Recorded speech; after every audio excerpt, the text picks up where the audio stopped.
Rangegowda mister and Mrs. ಅಯ್ಯೋ, ನೀವು ಕೇಳೋದೆಚ್ಚ, ನಾನು ಮಾಡೋದೆಚ್ಚ. ಅದೇನು ಅಂತ ಹೇಳಿ ಮೇಡಮ್ ಅವರೇ. ದಯವಿಟ್ಟು ಮನೆಯವ್ರು ಎಲ್ರೂ ಊರಿಗೆ ಕಳಿಸ್ಕೊಡ್ತೀರಾ? ಪ್ಲೀಸ್ ಪ್ಲೀಸ್, ನಾನು ಇನ್ನೇನು ಕೇಳಿಬಿಡಿ. ಅವರೆಲ್ಲ ಇಲ್ಲೇ ಇದ್ದಷ್ಟು ನನಗೆ ಗಾಬರಿ ಆಗುತ್ತೆ, ಒಂಥರ ಟೆನ್ಷನ್ ಆಗುತ್ತೆ. ನೀವು ನನಗೆ ಸಮಾಧಾನ ಮಾಡೋದಕ್ಕೆ ಬರಬೇಡಿ. ನಾನು ಹೇಳಿದ್ದನ್ನು ನಡೆಸ್ಕೊಡಿ, ಎಲ್ಲರೂ ಮನೆಗೆ ಕಳಿಸ್ಕೊಡಿ ಪ್ಲೀಸ್.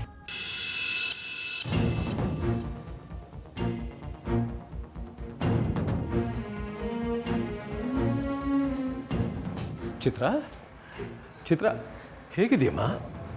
ಏನಾಯಿತು? What happen? No no no no no ನೀನೇನು ಮಾತಾಡೋದು ಬೇಡ, ನನಗೆ ಗೊತ್ತಾಗತ್ತೆ. ಸಿಸ್ಟರ್, ಇಮ್ಮಿಡಿಯೇಟಾಗಿ ಇವಳನ್ನ ICU ಶಿಫ್ಟ್ ಮಾಡಿ. ಡಾಕ್ಟರ್ ಭಾರತಿ ಅವರಿಗೆ ಪ್ರಿಲಿಮಿನರಿ ಚೆಕಪ್ ಎಲ್ಲ ಮಾಡೋದಕ್ಕೆ ಹೇಳಿ. Okay, quick quick. ಅಮ್ಮ, ದಯವಿಟ್ಟು ಇಲ್ಲೇ ನಿಂತ್ಕೊಳ್ಳಿ, ನಮ್ಮ ಸ್ಟಾಫ್ ಅಟೆಂಡ್ ಮಾಡ್ತಾರೆ. ಅದು ಸರಿ, ಇದ್ದಕ್ಕಿದ್ದ ಹಾಗೆ ಏನಾಯಿತು? ನಿಮ್ಗೆ ತಿಳಿದೈತಲ್ಲ ಡಾಕ್ಟ್ರೆ, ಆಕೆ ಸಣ್ಣಾಕಿ ಇದ್ದಾಗಿಂದ ಆರಾಮಿಲ್ಲ, ಹಿಂಗಾಯ್ತು ಅಂತ. ನಾನು ಅದನ್ನೆಲ್ಲ ಕೇಳಿದ್ದು. ಇದ್ದಕ್ಕಿದ್ದ ಹಾಗೆ ಹೀಗೆ ವೇರಿಯೇಷನ್ ಆಗೋದಕ್ಕೆ ಕಾರಣ ಏನು ಅಂತ.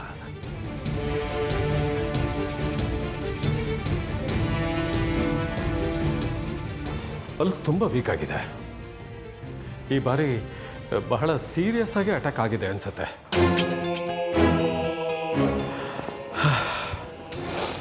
ಇಷ್ಟು ವರ್ಷಗಳಿಂದ ನಾವೇನು ಮಾಡೋಕ್ಕಾಗಲಿಲ್ಲ. ಏನಾದರೂ ರಿಸ್ಕ್ ತಗೊಳ್ಳೋಣ ಅಂದರೆ ನೀವು ಯಾರೂ ಒಪ್ಪಿರಲಿಲ್ಲ. ನೋಡೋಣ, ಅಟ್ಲೀಸ್ಟ್ ಈ ಸಲ ಆದರೂ ನಮ್ಮ ಕೈಯೆಲ್ಲ ಪ್ರಯತ್ನ ಮಾಡೋಣಂತೆ. You don't worry.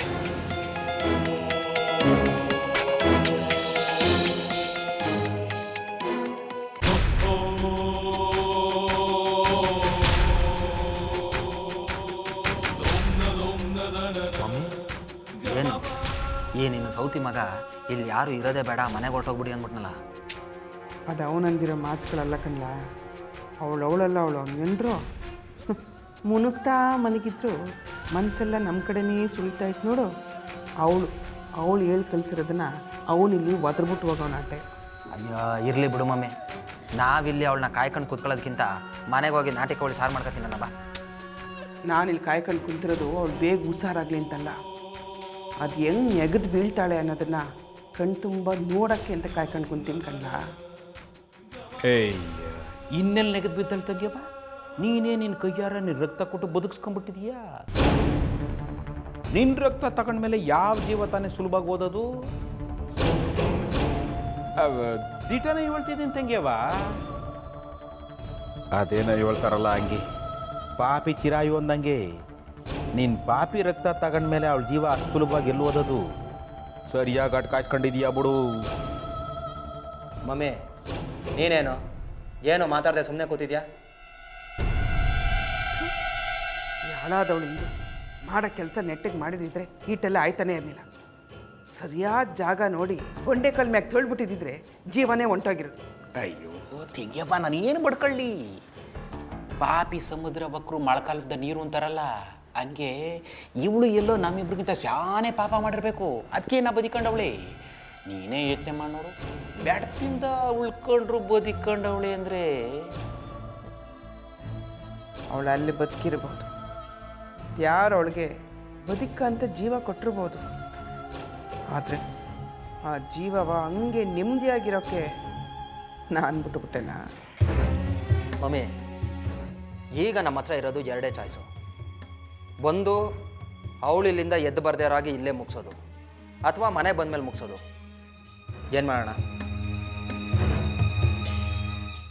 ನೋ ಮಗ, ನೀನು ಎಂಡ್ರು ಇಂದು ಎಲ್ಲೋದ್ಲಲ್ಲ, ಆಟೋ ತಿಂದು ಕಾಣ್ತಾನೆ ಇಲ್ಲ. ಮುಗ್ಕೊಂಡು ತೆಗಿಯವ್ವ, ಅದೇನು ನಾಷ್ಟ ಮಾಡ್ಕೊಂಬತ್ತೀನಿ ಅಂತ ಓದೋಳು ಇನ್ನೂ ಪತ್ತೆ ಇಲ್ಲ. ಎಲ್ಲೋ ಹಾಳಾಗೋಗ್ಲಿ ಬಿಡು, ಅವಳು ಇದ್ರೆಷ್ಟು ಹೋದ್ರೆಷ್ಟು. ಅಲ್ಲ ಕಣ್ಣ ಮಗ, ಆ ಇಂದು ಐಶ್ವರ್ಯನ ಆಸ್ಪತ್ರೆನಾಗೆ ಮುಗಿಸ್ಬಿಡವ, ನೀವು ಓಸಿ ಸಹಕಾರ ಕೊಡಿ ಅಂತಿದ್ಲಲ್ಲ, ಅದು ಒಂದ್ಕಿತ ನೋಡೇ ಬಿಡವ. ನೀನು ಹೇಳೋದು ಸರಿನೇ, ಆದರೆ ಅದನ್ನ ಹೆಂಗೆ ಮಾಡಬೇಕು ಅಂತ ಗೊತ್ತಾಗ್ತಿಲ್ವಲ್ಲಮ್ಮ. ಅದಕ್ಕೆ ಕಣ್ಲ ಕೇಳಿದ್ದು. ಆ ಮನೆಯಾಳಿ ಕಣ್ಣೆದ್ರಿಗೆ ಇದ್ದಿದ್ರೆ ಏನಾನ ಒಂದು ವ್ಯವಸ್ಥೆ ಮಾಡ್ಬೋದಿತ್ತು. ಎಲ್ಲ ಹಾಳಗಳಂತೆ ಹೊಸಿ ಹೋಗಿ ನೋಡು. ಅಯ್ಯೋ ಇನ್ನೆಲ್ಲಿ ಹೋಗಿರ್ತಾಳೆ, ನನ್ನ ಮಗಂದ ಅವನ ತಮ್ಮ ಇದ್ದಾನಲ್ಲ, ಅವನನ್ನು ನೋಡ್ಕೊ ಬರಕ್ಕೆ ಹೋಗಿರ್ತಾಳೆ.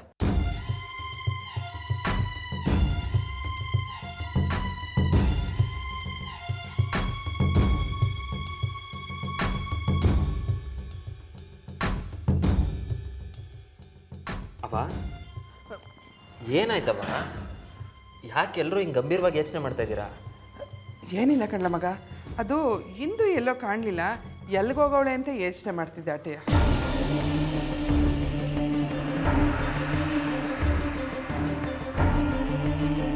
ಇಂದು ಈಟೊತ್ತು ಎಲ್ಲಿಗೆ ಹೋಗಿದ್ದವ? ಎಲ್ಲರೂ ನಿನ್ನ ಬಗ್ಗೆನೇ ಕೇಳ್ತಾವ್ರೆ. ಬಾಬಾ, ಅದು ಅಕ್ಕ ಬೇಗ ಹುಷಾರಾಗಲಿ ಅಂತ ಬನಶಂಕರಿ ದೇವಸ್ಥಾನಕ್ಕೆ ಹೋಗಿ ಪೂಜೆ ಮಾಡಿಸ್ಕೊಂಡು ಬಂದಿದ್ದೀನಿ. ಪ್ರಸಾದ ತಗೊಳ್ಳಿ.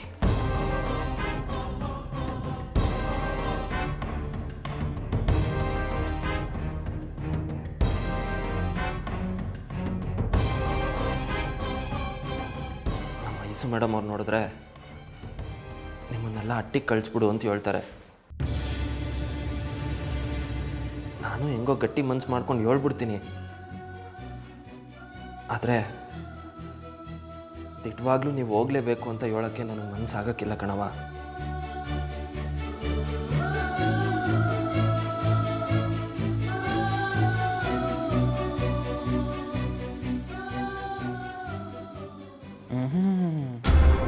ಡ್ರಾಮಾ ಕ್ವೀನು, ನೀನು ಎಲ್ಲಿ ಸಾಯೋದಕ್ಕೆ ಹೋಗಿದೆ ಅಂತ ನಮ್ಗೆ ಗೊತ್ತಿಲ್ವಾ?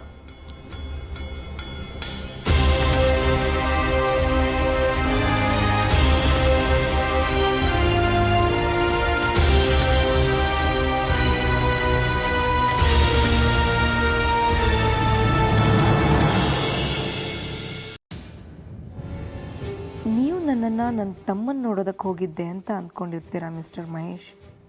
ಆದರೆ ನಿಮಗೆ ಗೊತ್ತಿಲ್ಲ, ನಾನು ಏನೋ ಒಂದು ತರೋದಕ್ಕೆ ಅಂತ ಹೋಗಿದ್ದೆ, ತಂದಿದ್ದೀನಿ. ಅದನ್ನು ಸರಿಯಾದ ಟೈಮ್ ನೋಡಿ ನಿಮ್ಮೆಲ್ರಿಗೂ ಗಿಫ್ಟ್ ಅಂತ ಕೊಡ್ತೀನಿ. ಏನು ಅಂದ್ಕೊಂಡ್ರ? ಏನಿಲ್ಲ, ಲೋಡೆಡ್ ಗನ್ನು.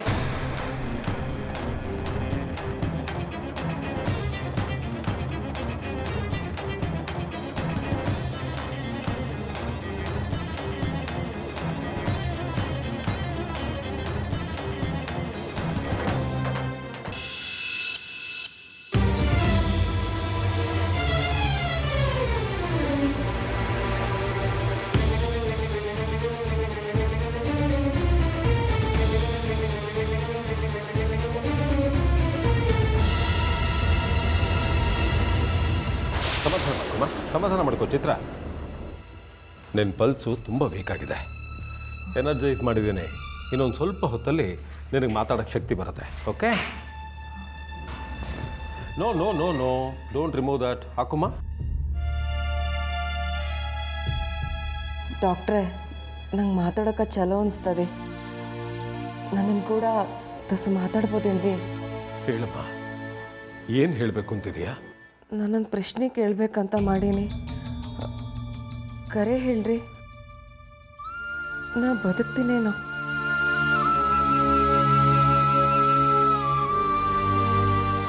Relax relax. ಖಂಡಿತ ಖಂಡಿತ ನೀನು ಬದುಕು ಬರ್ತೀಯ. ನೋಡು, ನಿನಗಿನ್ನೂ ತುಂಬ ವರ್ಷ ಆಯಸ್ಸಿದೆ. ಈ ಪುಟ್ಟ ಹೃದಯ ಅಷ್ಟು ಬೇಗ ಹಣ್ಣು ಆಗಲ್ಲಮ್ಮ. Relax relax, ಧೈರ್ಯವಾಗಿರು. ಡಾಕ್ಟ್ರೇ, ನನ್ನ ಸಮಾಧಾನಕ್ಕೆ ಈ ಮಾತು ಹೇಳಕತ್ತಿರಲ್ಲೇನೋ? ಅಯ್ಯೋ ಇಲ್ಲ ಕಂದ, ನಾನು ನಿಜವಾಗ್ಲೂ ಹೇಳ್ತಿದ್ದೀನಮ್ಮ.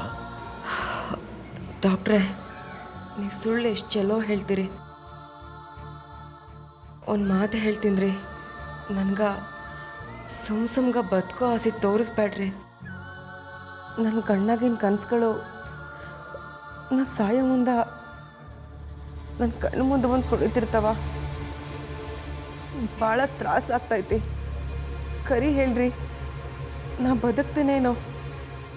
ನಾನು ನಿಮ್ಮ ಮಗಳು ಅಂದ್ಕೊಂಡು ಕರೆ ಹೇಳ್ರಿ.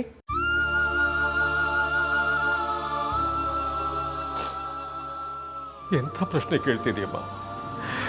ನಿನ್ನ ಪ್ರಶ್ನೆಗೆ ನಾನು ನಾನು ಏನು ಅಂತ ಉತ್ತರ ಕೊಡಲಿ, ಹೇಗೆ ವಿವರಿಸ್ಲಿ? ನಿನ್ನನ್ನು ನನ್ನ ಮಗಳು ಅಂತ ತಿಳ್ಕೊಂಡು ಉತ್ತರ ಕೊಡ್ಲಾ? ಇದೇ ಹಾಸ್ಪಿಟ್ಲಲ್ಲಿ ಇನ್ನೊಂದು ಬೆಡ್ ಮೇಲೆ ಮಲ್ಕೊಂಡು ನನ್ನ ಸ್ವಂತ ಮಗಳು ಇದೇ ಪ್ರಶ್ನೆ ಕೇಳ್ತಿದ್ದಾಳೆ. ಅವಳಿಗೆ ಏನು ಅಂತ ಉತ್ತರ ಕೊಡಲಿ? ಹೌದಮ್ಮ, ನನ್ನ ಮಗಳ ಪರಿಸ್ಥಿತಿನೂ ಹೀಗೆ ತುಂಬ ಕ್ರಿಟಿಕಲ್ ಆಗಿದೆ. ಅವಳಿಗೆ 2 ಕಿಡ್ನಿನೂ ಫೇಲ್ ಆಗಿದೆ, ಮಲ್ಟಿಪಲ್ ಫ್ರ್ಯಾಕ್ಚರ್ಸ್ ಆಗಿದೆ. ಅವಳಿಗೆ ಹೇಗೆ ಆಪ್ರೇಟ್ ಮಾಡಬೇಕು ಅಂತ ಗೊತ್ತಾಗದೆ ಎಕ್ಸ್ಪರ್ಟ್ಸ್ನೆಲ್ಲ ಕರೆಸಿದ್ದೇನೆ. ಇದೇ ಪರಿಸ್ಥಿತಿನಲ್ಲಿ ನೀನು ಇಲ್ಲಿಗೆ ಬಂದಿದೀಯಾ, ಜೊತೆಗೆ ಇಂಥ ಪ್ರಶ್ನೆನೂ ಕೇಳ್ತಾ ಇದೀಯಾ. ನಾನು ಏನು ಅಂತ ಉತ್ತರ ಕೊಡ್ಲಮ್ಮ? ಏನು ಅಂತ ಉತ್ತರ ಕೊಡಲಿ? ನಾನೊಬ್ಬ ಡಾಕ್ಟರ್ ಕಣಪ್ಪ, ದೇವರಲ್ಲ. ಆ ದೇವ್ರ ಇಚ್ಛೆ ಏನಿದೆಯೋ ನಮಗೆ ಯಾರಿಗೂ ಗೊತ್ತಿಲ್ಲ. ಆದರೆ ನಾನೊಬ್ಬ ಡಾಕ್ಟ್ರಾಗಿ ನನ್ನ ಕರ್ತವ್ಯನ ಸರಿಯಾಗಿ ನಿರ್ವಹಿಸ್ತಾ ಇದ್ದೀನಮ್ಮ. ನನ್ನ ಹತ್ರ ಬಂದವ್ರಿಗೆಲ್ಲ ಅವರಲ್ಲಿ ಬದುಕೋ ಭರವಸೆನ ತುಂಬ್ತಾ ಇದ್ದೀನಿ. ನೋಡು, ನಿನ್ನನ್ನು ಅಷ್ಟೇ ನಾನು ಉಳಿಸ್ಕೊಳ್ಳೋ ಪ್ರಯತ್ನ ಮಾಡೇ ಮಾಡ್ತೀನಿ, ಖಂಡಿತವಾಗ್ಲೂ. ಎಷ್ಟೇ ಕಷ್ಟ ಆದರೂ ಸರಿಮ್ಮ, ಪ್ರಾಮಾಣಿಕವಾಗಿ ಪ್ರಯತ್ನಪಟ್ಟು ನಿನ್ನನ್ನು ಉಳಿಸ್ಕೋತೀನಮ್ಮ, ಉಳಿಸ್ಕೋತೀನಿ. ಡಾಕ್ಟ್ರೇ, ನೀವು ಖರೇ ದೇವರಿದ್ದೀರಿ. ನಮ್ಮ ಮನ್ಸಿಗೆ ತಾಗೋಂಗ ಒಳ್ಳೆ ಮಾತು ಹೇಳಿದ್ರಿ. ನನಗೆ ಈಗ ಸಮಾಧಾನ ಆಗಕ್ಕತ್ತೈತಿ. ಒಂದು ವೇಳೆ ನಾ ಏನಾರು ತೀರ್ಕೊಂಡೆ ಅಂದ್ರೆ ನನ್ನ ಕಿಡ್ನಿ ನಿಮ್ಮ ಮಗಳಿಗೆ ಕೊಟ್ಟು ಆಕಿನಾದ್ರೆ ಉಳಿಸ್ಕೊಳ್ರಿ.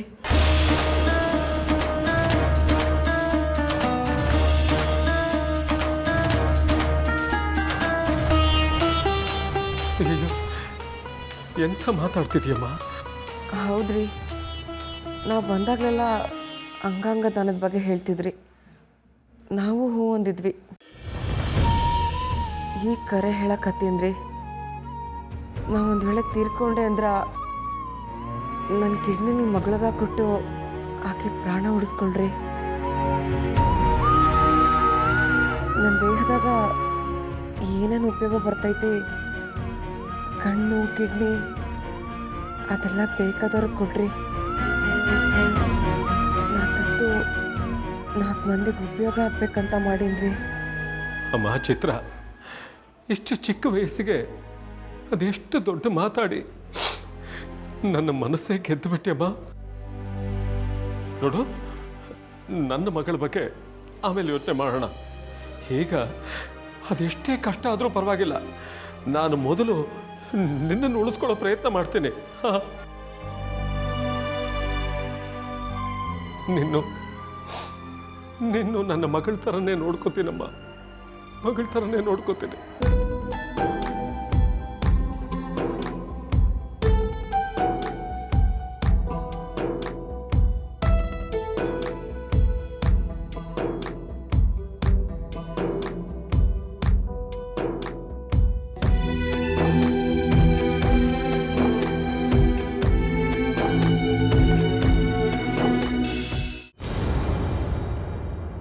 ಮೇಡಮ್ ಅವರೇ,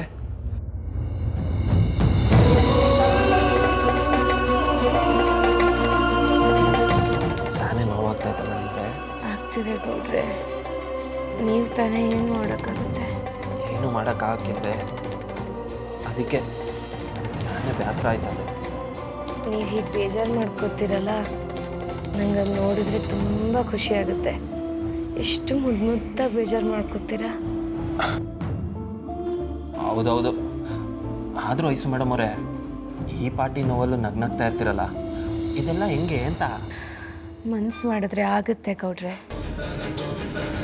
ನನಗೀಗ ಎಷ್ಟೇ ನೋವಾಗ್ತಿರ್ಬೋದು, ಆದರೆ ಇದ್ದಕ್ಕಿದ್ದ ಹಾಗೆ ನನ್ನ ಮನಸ್ಸಲ್ಲಿ ನಾನು ಬದುಕ್ತೀನಿ ಅನ್ನೋ ಭಾವನೆ ಗಟ್ಟಿಯಾಗಿ ಬರ್ತಿದೆ. ಅದನ್ನು ನೆನೆಸ್ಕೊಂಡ್ರೆ ಮತ್ತೆ ನಿಮ್ಮ ಜೊತೆ ಇನ್ನೂ ಒಂದಷ್ಟು ದಿನ ಬದುಕಿರ್ತೀನಲ್ಲ ಅನ್ನೋ ಆಸೆಯಿಂದ ನೋವೆಲ್ಲ ಮರ್ತೋಗುತ್ತೆ. ಹೌದು ಮೇಡಮ್ ಅವರೇ, ನೀವು ಬದುಕಲೇಬೇಕು. ಯಾಕೆ ಹೇಳಿ, ನಿಮ್ಮ ಮೈಯಾಗ ಅರಿತಿರೋದು ನಮ್ಮ ಅವ್ವನ ರಕ್ತ, ನಿಮಗೇನು ಆಗೋಕ್ಕಿಲ್ಲ. ಐಸು ಮೇಡಮ್ ಅವರೇ, ಏನು ಯೋಚನೆ ಮಾಡ್ತಿದ್ದೀರಾ?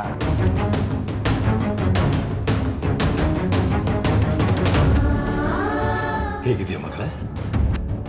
ನಾನು ಹೇಗಿದ್ದೀನಿ ಅಂತ ನೀವೇ ಹೇಳಬೇಕು ಡ್ಯಾಡಿ. ಪರವಾಗಿಲ್ಲಮ್ಮ. ಆ ಇನ್ನೊಬ್ಬಳು ಹುಡುಗಿಗಿಂತ ನಿನ್ನ ಕಂಡೀಷನ್ ಎಷ್ಟೋ ಬೆಟರ್. ಹಾಂ, ಚಿತ್ರ ಅಂತ ಒಂದು ಹುಡುಗಿ ಈಗ ತಾನೇ ಬಂದು ಹಾಸ್ಪಿಟ್ಲಲ್ಲಿ ಅಡ್ಮಿಟ್ ಆಗಿದ್ದಾಳೆ. ಅವಳದು ಹಾರ್ಟ್ ಪ್ರಾಬ್ಲಮ್. ನನ್ನ ಹಳೆ ಪೇಷಂಟು. ನಿನಗಿಂತ ವಯಸ್ಸಲ್ಲಿ ಸ್ವಲ್ಪ ಚಿಕ್ಕವಳೆ ಪಾಪ. ಅವಳ ಕಂಡೀಷನ್ನು ಈಗ ತುಂಬ ಕ್ರಿಟಿಕಲ್ ಆಗಿದೆ. ಪಲ್ಸು ಡೌನ್ ಆಗ್ತಿದೆ. ಹಾಗಾಗಿ ನಿನಗಿಂತ ಮುಂಚೆ ಅವಳಿಗೆ ಆಪರೇಷನ್ ಮಾಡಬೇಕು. ಓ ಹೌದೇ, ಇರಲಿ ಬಿಡಿ, ಇನ್ನೇನು ಮಾಡೋಕ್ಕಾಯ್ತದೆ. ಆಜ್ಞೆ ಇಲ್ಲ ಅಂದರೂ ಒಳ್ಳೆದೇ ಆ ಬುಡಿ ಹಾಕ್ಬಿಟ್ರೆ ಪಾಪ ತಣ್ಣ ಟಿಕೆಟ್ ತಗೊಂಡು ಶಿವನ್ ಪಾದ ಸೇರ್ಕೊಂಬಿಡ್ಲಿ. ನನ್ನ ಮಗಳ ಕಂಡೀಷನ್ಗಿಂತ ಆ ಹುಡುಗಿ ಕಂಡೀಷನ್ನು ತುಂಬ ಕ್ರಿಟಿಕಲ್ ಆಗಿದೆ. ಮೊದಲು ನಾನು ಆ ಆಪ್ರೇಷನ್ ಮಾಡಬೇಕು. ನನ್ನ ಮಗಳ ಆಪ್ರೇಷನ್ಗೆ ಅಂತ ಬಹಳ ದೊಡ್ಡ ದೊಡ್ಡ ಸರ್ಜನ್ಗಳನ್ನು ಕರೆಸಿದ್ದೇನೆ. ಒಳ್ಳೆ ಕೆಲಸನೇ ಮಾಡಿದಿರಿ ಬಿಡಿ, ಅದ್ರಾಗ ತೆಪ್ಪೇನೂ ಇಲ್ಲ. ಡ್ಯೂಟಿ ಮೇಲಿದ್ದಾಗ ನಮಗೆ ಎಲ್ಲ ಜೀವನೂ ಒಂದೇ ಅಲ್ವಾ? ಎಲ್ಲರೂ ಒಂದೇ. ಅಲ್ಲಿ ಸ್ವಾರ್ಥ ಇರಬಾರ್ದು. ನನ್ನ ಮಗಳಿಗೆ ಮಲ್ಟಿಪಲ್ ಸರ್ಜರಿ ಆಗಬೇಕು. ಅವಳ ಪರಿಸ್ಥಿತಿ ತುಂಬ ಕಾಂಪ್ಲಿಕೇಟೆಡ್ ಆಗಿದೆ. ಆದರೆ ಈ ಹುಡುಗಿ ಪರಿಸ್ಥಿತಿ ಅದಕ್ಕಿಂತ ಕ್ರಿಟಿಕಲ್ ಆಗಿದೆ. ನೀವು ನಿಜವಾಗ್ಲೂ ಯಾರು ಬೇಕ್ರಿ. ಹೋಗಿ ಹೋಗಿ, ಮೊದಲು ಆ ಹುಡುಗಿನ ಉಳಿಸ್ಕೊಳ್ಳಿ, ಆಮೇಲೆ ನಮ್ಮ ಐಶ್ವರ್ಯನ ಉಳಿಸ್ಕೊಳ್ಳೋರಂತೆ. ನೀವು ಹಾಗೂ ಉಳಿಸ್ಕೊಂಡ್ರಿ ಅಂದರೆ ಅವಳಿಗೆ ಮತ್ತೆ ಯಮಲೋಕ ತೋರಿಸೋದಕ್ಕೆ ನಾನಿದ್ದೀನಿ ಬಿಡಿ.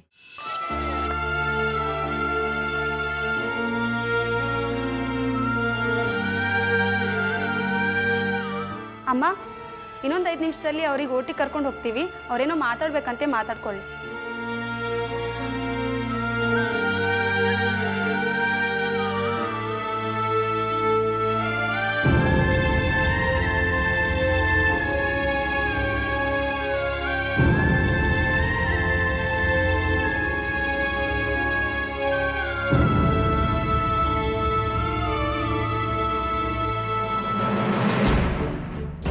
ಅಳ್ಬೇಡ ಅಜ್ಜವ, ಯಾಕೆ ಅಳ್ತಿ? ಇನ್ನು ಮುಂದೆ ನನಗೆ ಕಾಡೋರು ಯಾರೂ ಇಲ್ಲ ಅಂತ ಆರಾಮಾಗಿರೋ. ಯಾಕವ್ವ ಹಿಂಗೆಲ್ಲ ಮಾತಾಡ್ತೀಯ? ಆಪ್ರೇಷನ್ ಆಗ್ತದೆ, ನಿಂಗೇನು ಆಗೋದಿಲ್ಲ, ಹೊಳ್ಳಿ ಬರ್ತೀಯ ಅಂತ ಡಾಕ್ಟ್ರೇ ಹೇಳ್ಯಾರ. ಹಿಂಗೆಲ್ಲ ಮಾತಾಡ್ಬೇಡ ಕಣವ. ಅಜ್ಜವ, ನಂಗೆಲ್ಲ ತಿಳಿದೈತಿ, ನೀ ಸುಮ್ಗ ಇರು. ಈಗ ನನ್ಗೆ ಎಲ್ಲ ತಿಳಿದೈತಿ ಅಣ್ಣಂದ್ರ. ಏನು ತಿಳಿಬಾರ್ದಿತ್ತು. ಆಗ ಇನ್ನೂ 4 ದಿನ ಬದುಕೊಳ್ಳಿದ್ದೆ. ಬ್ಯಾಡವ, ನೀ ಹಿಂಗೆಲ್ಲ ಮಾತಾಡ್ಬ್ಯಾಡವ. ಅಜ್ಜವ, ನನ್ನ ಉಸಿರಿನಾಗ ಇನ್ನೂ 4 ಮಾತಾಡೋದೈತ್ರಿ. ಅದನ್ನು ಹೇಳ್ಬಿಡ್ತೀನಿ ಬಿಡ್ರಿ. ಸರಿಮಾ, ಅಲ್ಲಿ ಆ ಹುಡುಗಿ ಆಪ್ರೇಷನ್ಗೆ ಎಲ್ಲ ರೆಡಿ ಮಾಡ್ಕೊಂಡಿದ್ದಾರೆ. ನಾನು ಹೊರಡ್ತೀನಿ. ಐಶ್ವರ್ಯ, ನೀನು ಅಲ್ಲಿ ತನಕ ರಿಲ್ಯಾಕ್ಸ್ ಮಾಡ್ಕೊ. ಓಕೆ? ನೋಡು, ನಿನ್ನ ಕೇಸಲ್ಲಿ ಎಲ್ಲ ಟೆಸ್ಟ್ಗಳು ಮುಗಿದಿದೆ, ರಿಪೋರ್ಟ್ಸ್ ಎಲ್ಲ ಬಂದಿದೆ. ಇನ್ನು ಯಾವ ಟೆಸ್ಟ್ ಮಾಡೋ ಅಗತ್ಯನೂ ಇಲ್ಲ. ಓಕೆ? ರಿಲ್ಯಾಕ್ಸ್ ಕಂದ. ಡ್ಯಾಡಿ, ಬೆಸ್ಟ್ ಆಫ್ ಲಕ್ ಆ ಹುಡುಗಿಗೆ. ಬೆಸ್ಟ್ ಆಫ್ ಲಕ್ ನಿನಗೂ.